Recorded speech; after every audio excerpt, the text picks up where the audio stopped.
to Women in Water podcast, in which we deep dive into the stories, experience, and insight of the woman professional working in the water sector. Today, we have a very special guest from Colombia.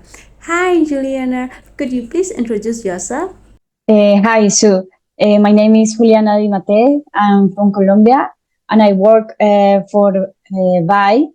VEI, pronouncing Dutch, VEI in English, I will say, and which is an NGO from the Netherlands that gives support to water companies around the world. Let me first say thank you for joining our podcast today, Juliana.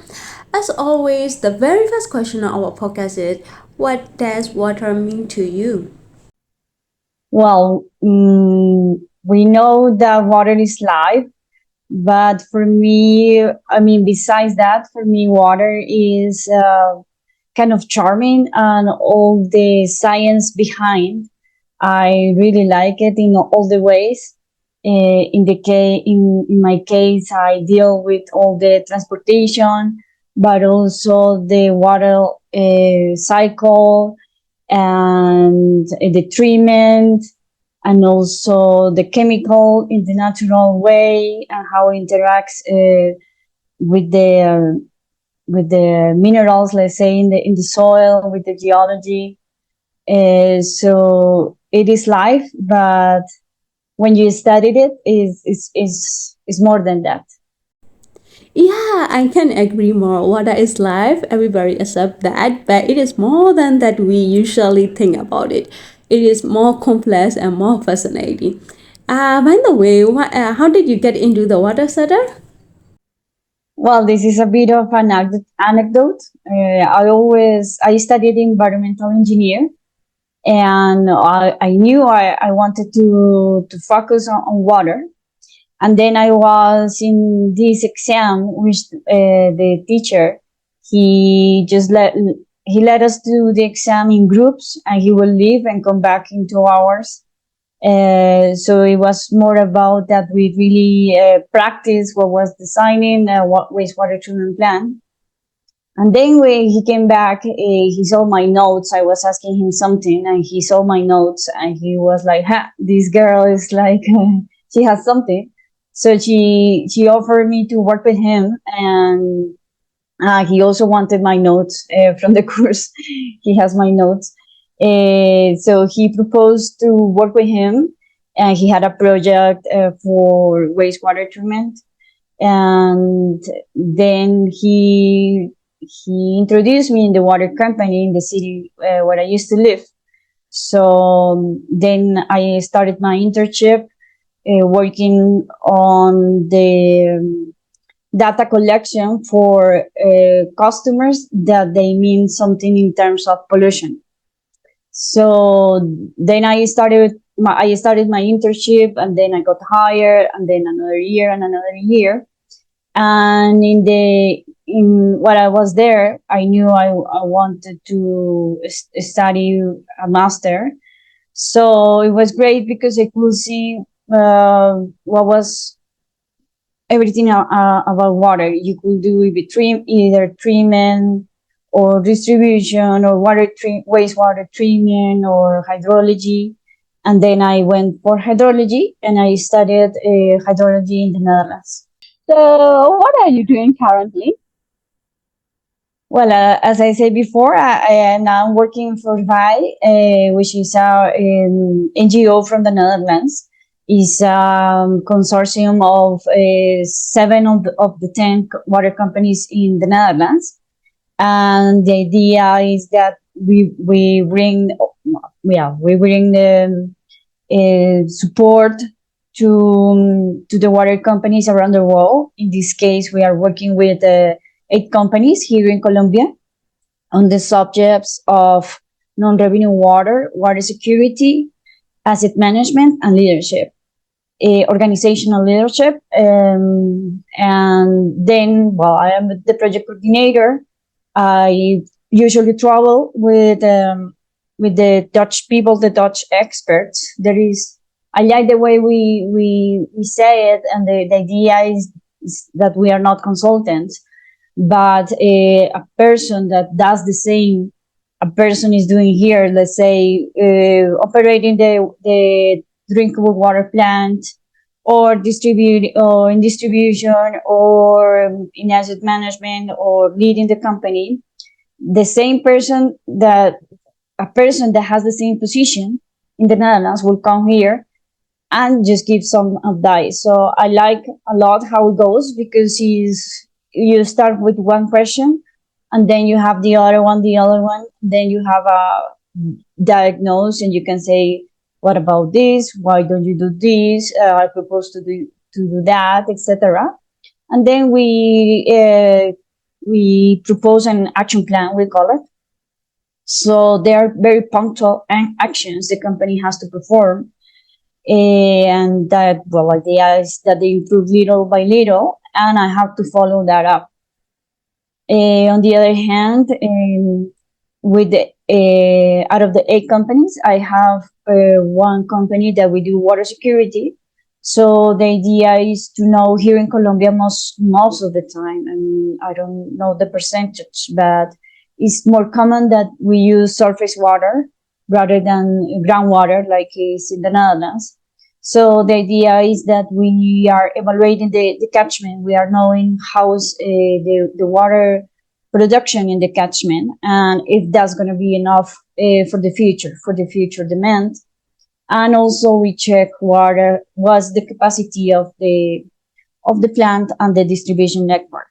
On the other hand, we are also checking risk, and how they are being protected for that risk, or what they can plan, or they oversee to be safe for the water production. So that's called the safety water plans. That's what we are looking at.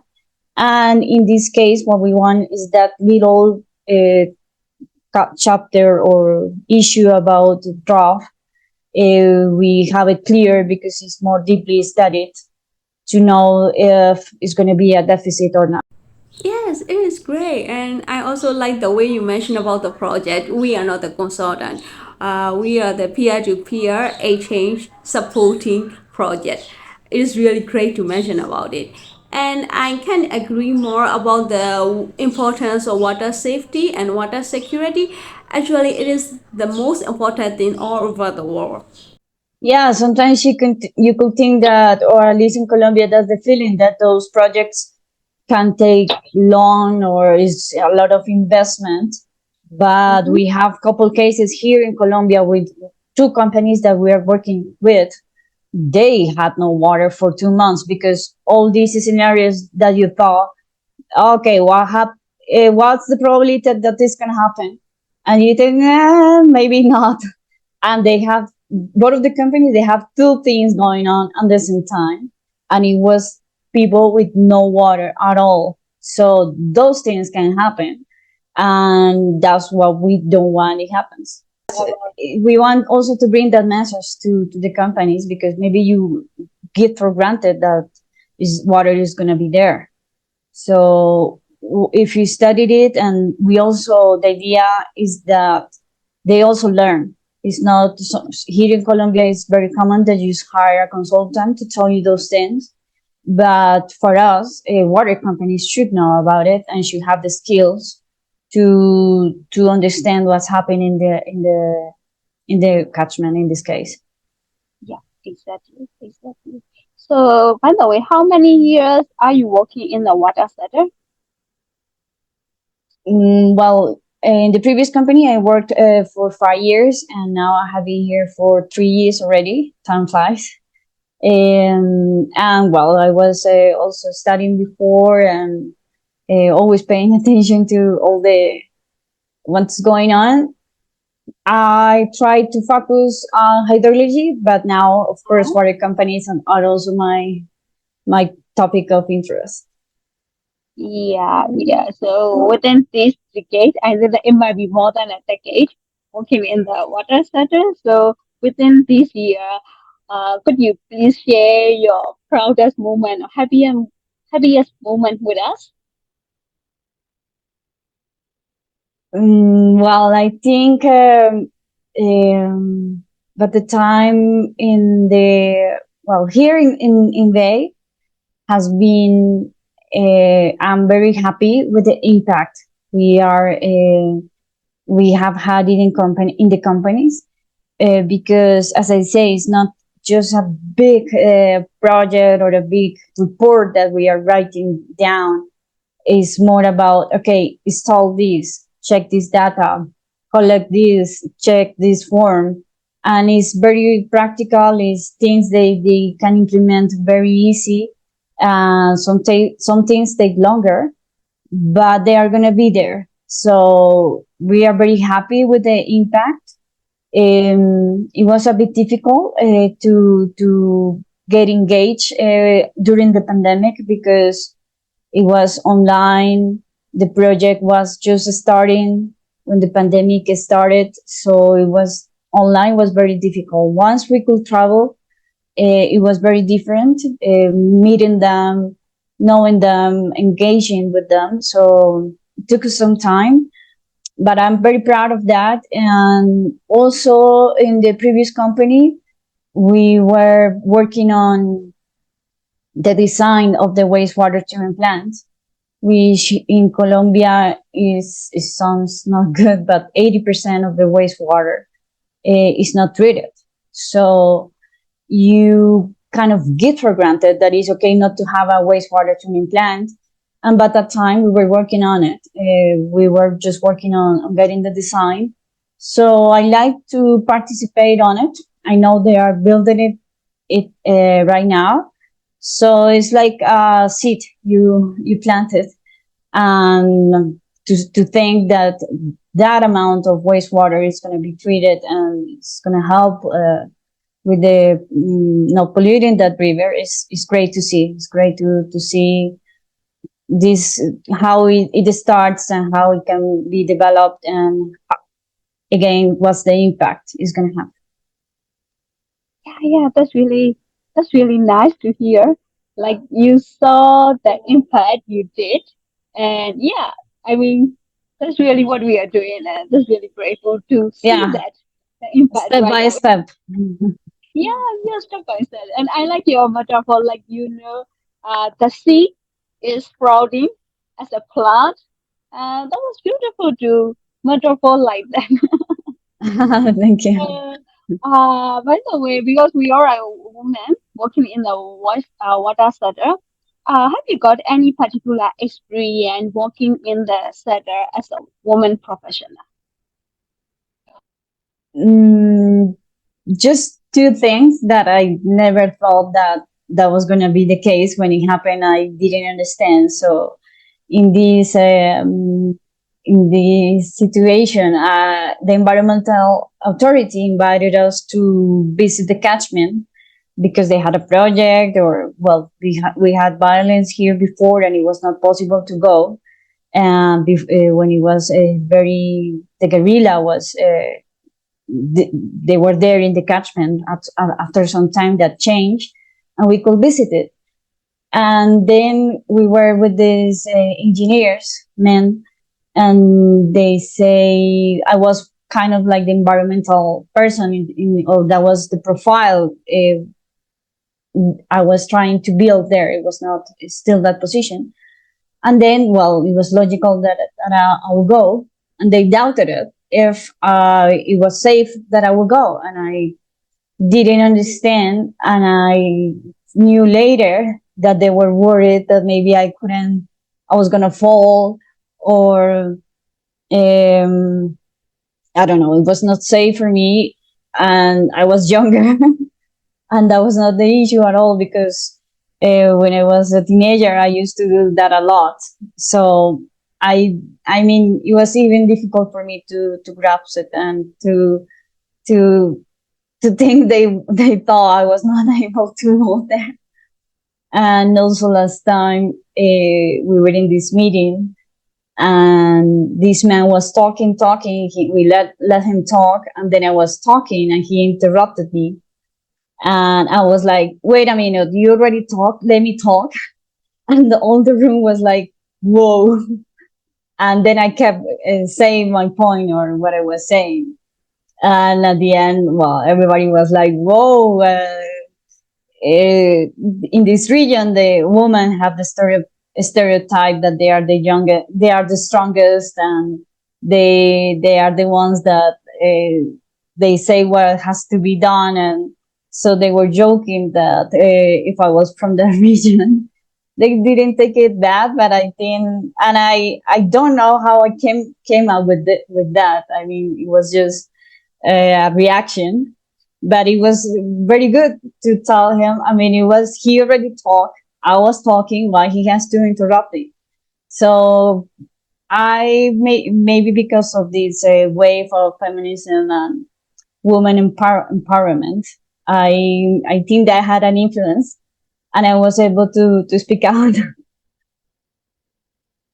Yeah, that's a great example. Sometimes we usually face those kind of stereotypes because we are women. They stereotype us as a gentle, to say frankly, weakness, like as a weak creature. So yeah, and also I really like, oh, let me talk. You already talk. Example. That's Yeah, really nice. Sometimes he I didn't really expect it had, at all. yeah, yeah, we have Nobody it, and expected it. yes, yes, and sometimes women need a little bit step back once someone interrupts them. So they never, they're usually afraid to say back, let me talk. And I did that, that these three words, just only three words, let me talk, has very strong and powerful message to other people that, yeah, I have the right to talk and I can talk. Yeah, Yeah, that's really, the man's planning thing. yeah, yeah, yeah, that's really nice. And the very last question is, are there any suggestion or recommendation you would like to give to the younger generation, especially the younger woman professional? Yeah, I would say that study hard. I mean, have the concepts very clear. That's going to show that you know what you are talking about. Of course, experience play is important, but if you have the technical knowledge, the science behind, and it's also, as I mentioned before, is very interesting what is behind the water, the science behind water. So have that clear, and that gives, it's gonna give you, I mean, your point of view is gonna be listened, and it's gonna take some time. Maybe it's not like everything we studied it, you're gonna apply it right away, or things you don't know, or it's also different to study in the books and to see it. But that's important. That's important, and that, I think, in that sense, it's gonna make you a good professional. And also, like, listen, follow someone that has experience, and try to learn from them. I think that's gonna help people. And in the case of women, we discuss how different contexts we are, but don't be afraid, and you are also capable. And as I say, if you prove you know it, then you can do it. You have the opportunity to participate and have a role in the water management, or yeah, operation, or what it, any position. Yeah, yeah. Thank you. Because I really like the study hard part. Usually, I mean, the younger generation, especially even including me, are always full of dreams. But like hard working hard part is a little bit difficult. So you remind me that if you want to be the professional, you should have the enough capacity and experience and knowledge to be the professional. And that's a great idea. Yeah. So thank you very much for joining our podcast and sharing your experience and your happiest moment with us. And it really inspired me. Like, let me talk and studying hard. And it was really nice to talk with you. Thank you for being Thanks for here. inviting me, Sue. Thank you, Juliana. And that brings us to the end of another episode of Women in Water podcast. I hope you enjoyed our conversation with the incredible guest, Juliana, as much as I did. Her insights have certainly left us with much to ponder. Before we wrap, a big thank you to our listener. Your support fuels our passion for storytelling and exploration. If you enjoyed today's episode, don't forget to subscribe, comment, and leave a review. Your feedback means the world to us. So, see you next episode. Bye bye.